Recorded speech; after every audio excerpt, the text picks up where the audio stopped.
Good morning students.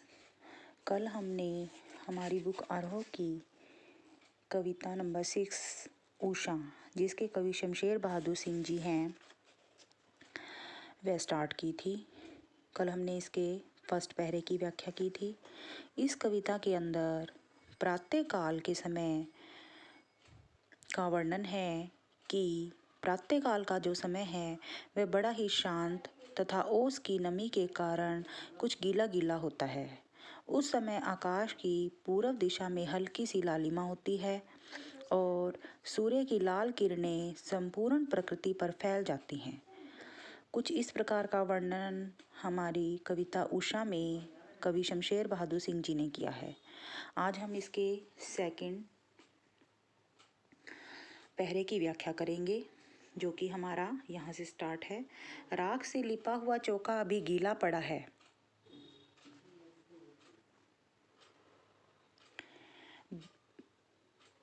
बहुत काली सिल जरा से लाल केसर से की जैसे धुल गई हो, स्लेट पर लाल खड़िया चाक मल दी हो किसी ने। यहाँ तक है हमारा सेकंड पहरा। प्रसंग प्रस्तुत पद्यांश हमारी हिंदी की पाठ्य पुस्तक आरोह भाग 2 में संकलित कविता उषा से ली गई है। इसके कवि शमशेर बहादुर सिंह जी हैं। इस लघु कविता में कवि ने सूर्य उदय से पहले की प्रकृति का बहुत ही सुंदर वर्णन किया है। यहाँ कवि उषा की लालिमा का वर्णन करते हुए कहता है कि बहुत काली सिल जरा से लाल केसर से, भोर के अस्पष्ट अंधेरे में उगते हुए सूर्य की। ये भोर के अस्पष्ट अंधेरा का मतलब उस समय से है जब पौ फटने लगती है, अर्थात सुबह होने लगती है और हल्का हल्का सा अंधेरा होता है सूर्य उगने से पहले। सूर्य की लाली का धीरे धीरे मिश्रण होने लगता है कि यानी कि सूरज थोड़ा थोड़ा उगने लगता है और सूरज की जो लाली है वो अंधेरे के साथ मिश्रित होने लगती है, मिक्स होने लगती है। उस समय आकाश ऐसा लगता है मानो बहुत गहरी काली सिल लाल केसर से धुल गई हो, स्लेट पर या लाल खड़िया चाक मल दी हो किसी ने। उस समय ऐसा लगता है कि सूर्य की लालिमा फैलकर उसके हल्के लाल रंग उसे हल्का लाल रंग का बना देती है। उस समय यह वातावरण ऐसा दिखाई देता है जैसे स्लेट पर कोई लाल खड़िया चाक मिट्टी लगा दी गई हो। यहाँ कवि ने नीले काले आकाश की तुलना काली स्लेट के साथ की है और सूर्य की लालिमा की तुलना लाल खड़िया चाक के साथ की है। यहाँ इसका मतलब यहाँ पर बहुत ही सुंदर उत्प्रेक्षा अलंकार का प्रयोग किया गया है। विशेष इस पद्यांश में कवि ने प्रातःकालीन प्रकृति के क्षण क्षण बदलते हुए वातावरण का मनोहारी वर्णन किया है। रात की कालिमा, ओस का गीलापन तथा सूर्य की लालिमा तीनों का मिश्रण करके एक सुंदर चित्र प्रस्तुत किया गया है। बहुत काली सिल हो गई तथा स्लेट पर किसी ने, इन पंक्तियों में उत्प्रेक्षा अलंकार का प्रयोग है, सहज स्वाभाविक साहित्यिक भाषा का प्रयोग है। काली सिल में अनुप्रास अलंकार का प्रयोग है, मुक्तक छंद का प्रयोग हुआ है। ये थी हमारी सेकंड पहरे की व्याख्या। इसके बाद हम अपने थर्ड पहरे की व्याख्या करेंगे, जो कि थर्ड पहरा हमारा स्टार्ट है यहाँ से।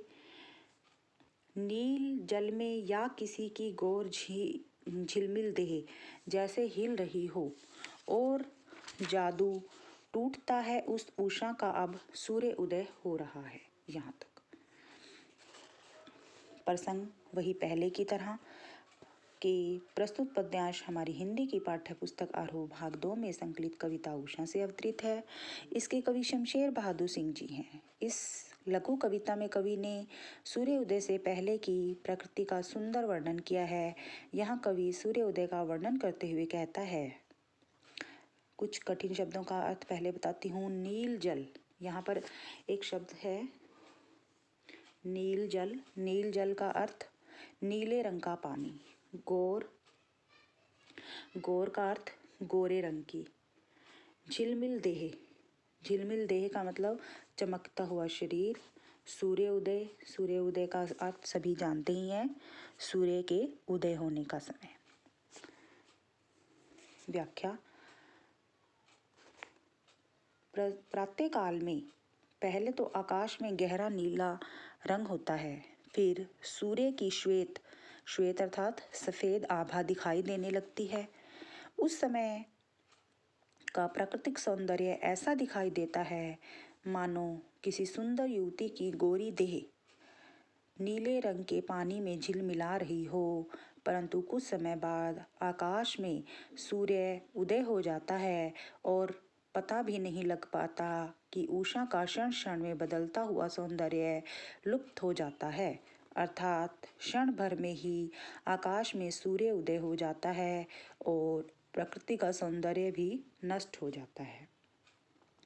विशेष या काव्य सौंदर्य। यहाँ कवि ने सूर्य उदयकालीन प्राकृतिक शोभा का बहुत ही सूक्ष्म चित्रण किया है।